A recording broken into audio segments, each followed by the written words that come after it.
154/225 NDPC act कलम 8 क 22 ब 21 ब 27 20 2 यासह 7/2/22 गुन्हा दाखल करून यामध्ये प्रांजल खेवलकर, निखिल पोपटाणे, समीर फकीर मोहम्मद सय्यद, सचिन भोंबे, श्रीपाद मोहन यादव आणि यांच्या समवेत असलेल्या 2 महिला यांना पुणे येथून ताब्यात घेऊन 41,35,400 रुपये किमतीचा, त्यामध्ये कोकीन, गांजा, एकूण 10 मोबाईल, 2 चारचाकी वाहने, हुक्का पॉट व दारूच्या बॉटल अशा इतर व अंमली पदार्थ जप्त करण्यात आले होते।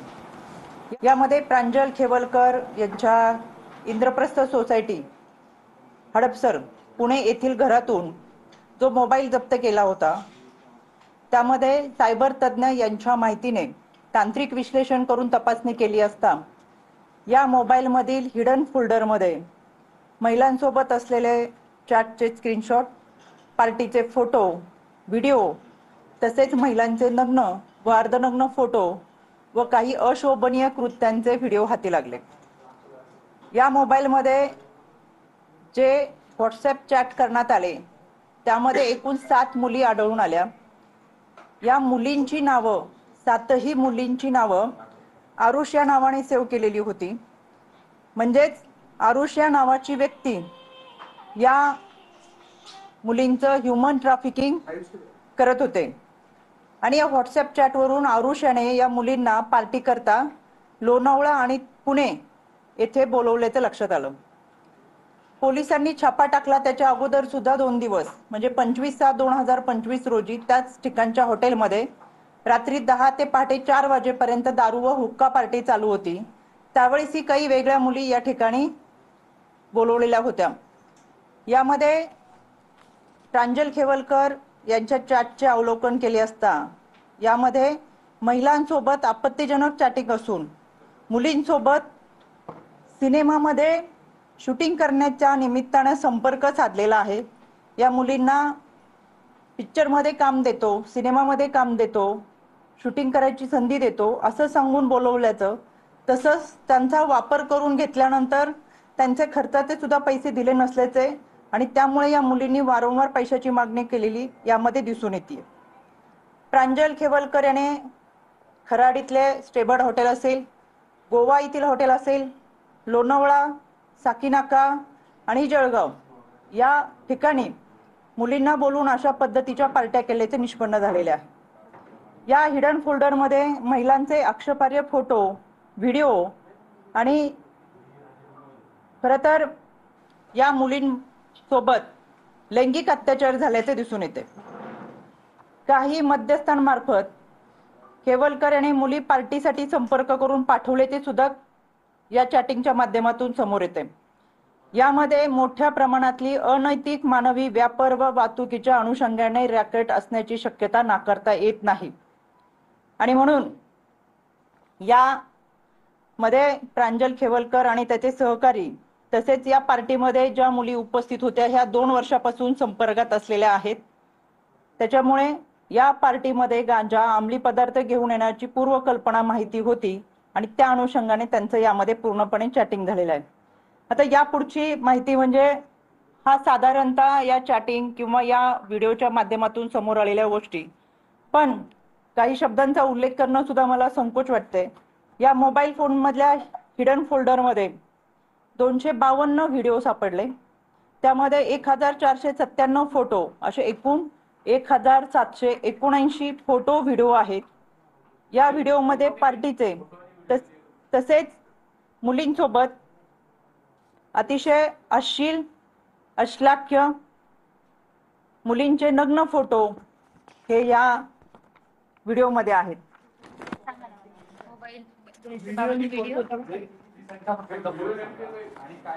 पुढचे आहे या परत एक रिपीट। खरं तर या मोबाईल मध्ये जो हिडन फोल्डर होता यामध्ये 252 व्हिडिओ आहेत आणि 1497 फोटो असे एकूण 1749 फोटो आणि व्हिडिओ आहेत।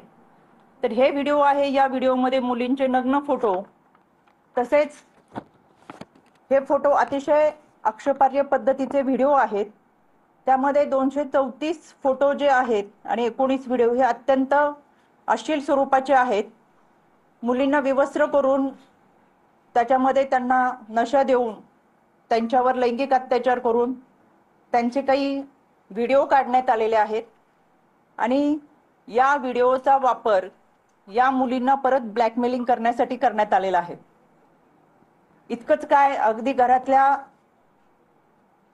साफसफाई करणाऱ्या मोलकरणीचे सुद्धा अतिशय वाईट अवस्थेमधले फोटो याच्यामध्ये आहेत। आता बराचसा विषय असा आहे, मी सांगण्यापेक्षा कालांतराने अजून काही गोष्टी समोर येतील ते याच्यामध्ये आहेत, पण मी त्याच्याही संदर्भात बोलू शकत नाही, बोलण्याला सुद्धा मर्यादा आहेत। अशा पद्धतीचे काही व्हिडिओ आणि फोटो याच्यामध्ये आहेत। या सगळ्या मुलींना पटवण्यासाठी खेवलकर याने आरुष नावाचा मुली सप्लाय करणारा माणूस ठेवला होता। मग या मुलींना सिनेमात काम देण्याचं किंवा इतर प्रलोभन दाखवून अशा पद्धतीने त्यांच्यावर लैंगिक अत्याचार करण्यात आलेले होते।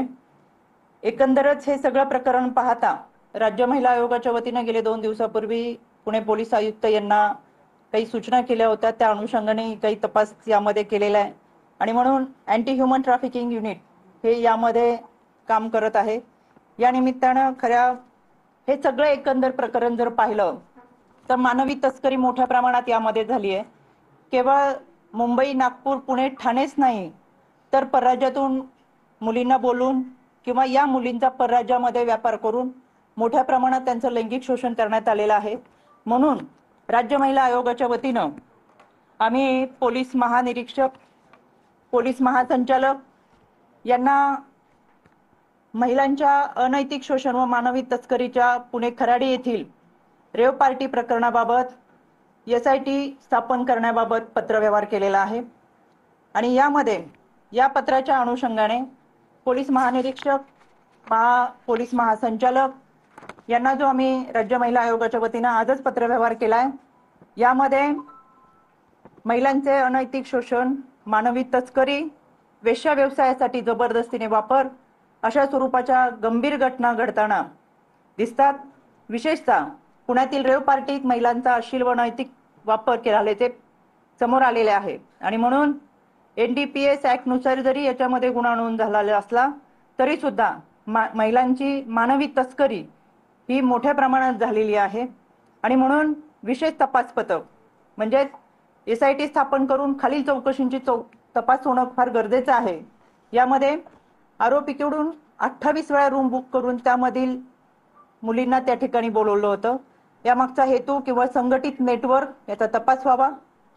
2 मानवी तस्करी प्रतिबंध पथक म्हणजे अँटी ह्युमन ट्रॅफिकिंग डिपार्टमेंट कडून महिलांना कशा प्रकारे आणले गेले, त्यांची फसवणूक कशी केली गेली, त्यांच्यावर दबाव कशा प्रकारे टाकला गेला आणि यामध्ये इतर कोणतेही माध्यम त्यामध्ये महिलांचे मूळ गाव, वय, वैद्यकीय अहवाल व ओळख दस्तऐवजांची खातरजमा व्हावी।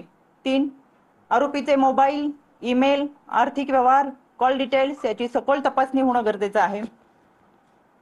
4 हॉटेल व्यवस्थापनाची सखोल चौकशी व्हावी।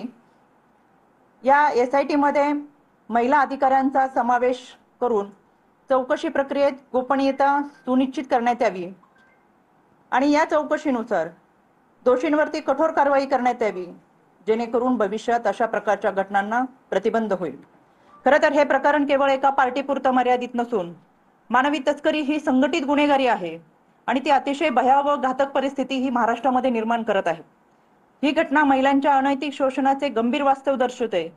महिलांना सन्मान, सुरक्षितता आणि हक्काचे रक्षण करणे हे सामाजिक दृष्ट्या तसंच कायद्यानेही आवश्यक असल्याने या पार्श्वभूमीवर या SITच्या माध्यमातून न्यायोचित, सखोल व वेळेत तपास व्हावा अशी मागणी राज्य महिला आयोगाच्या वतीनं पोलीस महासंचालकांना केलेली आहे आणि तशा पद्धतीचा पत्रव्यवहार आज करण्यात आलेला आहे।